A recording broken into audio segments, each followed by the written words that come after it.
BNP, Jamaat ও এনসিপির সম্ভাব্য প্রার্থীদের নাম সামনে আসার পর অনেক আসনেই ত্রিমুখী লড়াইয়ের আভাস পাওয়া যাচ্ছে। দুই শীর্ষ দল বিএনপি ও জামায়াতের অনেক হেভিওয়েট প্রার্থীর বিপরীতে নতুন রাজনৈতিক দল এনসিপির শীর্ষ নেতাদের লড়তে হবে।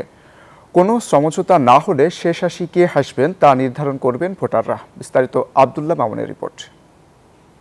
সম্ভাব্য প্রার্থী তালিকা সম্প্রতি বিএনপির ২৩৭ আসনে তাদের প্রার্থীদের নাম ঘোষণা করেছে, আর জামায়াতে ইসলামীর সম্ভাব্য প্রার্থীদের নাম জানানো হয়েছে বেশ আগেই। আমরা কিন্তু ১ বছর আগেই প্রায় এই তালিকা বিভিন্নভাবে আঞ্চলিকভাবে আমরা এটা জানিয়ে দিয়েছি। তবে এনসিপি প্রার্থী তালিকা ঘোষণা না করলেও শীর্ষ নেতাদের কে কোথা থেকে নির্বাচন করবেন তাও জানা যাচ্ছে।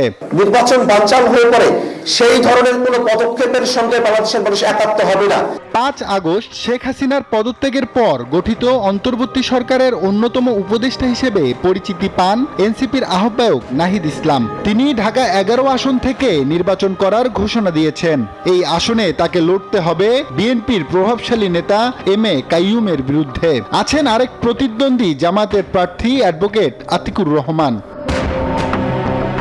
পদ্মা সেতু, মেট্রো রেল এবং এলিভেটেড এক্সপ্রেসওয়ে নির্মাণের গর্বিত অংশীদার বসুন্ধরা সিমেন্ট। পঞ্চগড় ১ সংসদীয় আসনে বিএনপির প্রার্থী সাবেক স্পিকার ব্যারিস্টার জমির উদ্দিন সরকারের ছেলে ব্যারিস্টার মোহাম্মদ নওশাদ জমির। তাকে মুখোমুখি হতে হবে এনসিপির প্রার্থী জুলাই গণঅভ্যুত্থানের অন্যতম সংগঠক সার্জিস আলম ও জামায়াতের প্রার্থী অধ্যাপক ইকবাল হোসেনের।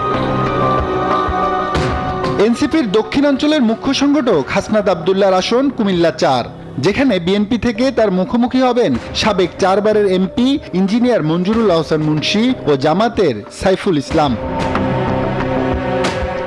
রংপুর ৪ আসনে প্রার্থী দিয়েছে ৩ দলই, যেখানে বিএনপির প্রার্থী মোহাম্মদ ইমদাদুল হকের বিরুদ্ধে লড়াইয়ে নামছেন জামাতের প্রার্থী এটিএম আজম খান। এই আসনে প্রতিদ্বন্দ্বিতা করার জন্য কাজ করছেন এনসিপির সদস্য সচিব আক্তার হোসেন। ঢাকা ১৮ আসনে জামাতের প্রার্থী আশরাফুল আলমের সাথে নির্বাচনী লড়াইয়ে নামতে হবে এনসিপির মুখ্য সমন্বয়ক নাসিরউদ্দিন পাটোয়ারিকে। তবে এই আসনে এখনো কাউকে মনোনয়ন দেয়নি বিএনপি। বিএনপি কোনো প্রার্থী না দিলেও ঢাকা ৯ আসনে মুখোমুখি হচ্ছেন ডাক্তার তাসনিম জারা ও জামাতের প্রার্থী কবির আহমেদ। এদিকে নরসিংদী ২ আসনে পাওয়া যাচ্ছে ত্রিমুখী লড়াইয়ের আভাস, যেখানে হেভিওয়েট প্রার্থী বিএনপির স্থায়ী কমিটির সদস্য ও সাবেক তথ্যমন্ত্রী ডক্টর আব্দুল মঈন খানের সাথে লড়াইয়ে নামতে হবে এনসিপির কেন্দ্রীয় যুগ্ম আহ্বায়ক সারোয়ার তুষার ও জামাতের প্রার্থী আমজাদ হোসেনকে। নোয়াখালীর ৬ আসনে এনসিপির জ্যেষ্ঠ যুগ্ম মুখ্য সমন্বয়ক হান্নান মাসুদের প্রতিদ্বন্দ্বী হিসেবে থাকবেন বিএনপির মাহবুবের রহমান শামীম, যেখানে জামায়াতের প্রার্থী শাহ মোহাম্মদ মাহফুজুল হক।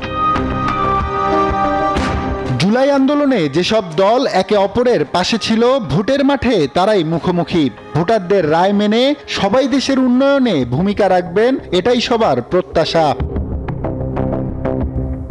আব্দুল্লাহ মামুন, নিউজ 24, ঢাকা।